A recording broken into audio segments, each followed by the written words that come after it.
Kord kadakate keskel nuttis väike neiu.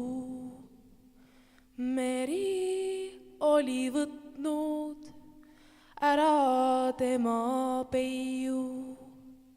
Ei olnud puud nii kõrged, mis varjanuks ta valu, ja neiu vaikselt palus.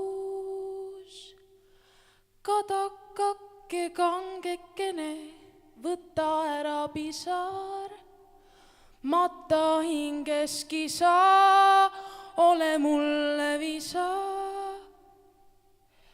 Kasva minu õnnetundeks, kasva hästi suureks, kasva nii, et mere taga minu poiss mind kuuleks.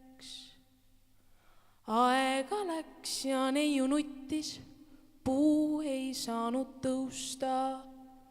Nutva neiu kõrval oli kaotanud osa jõusta.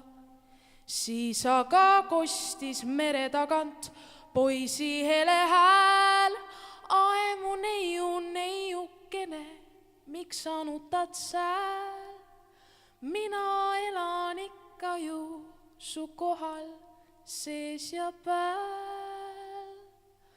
Kadakasse peitsin oma hinge sinu jaoks, et ma sinu elurannalt iialgi ei kaoks. On kadakas küll väike, kuid igavesti neiu jaoks.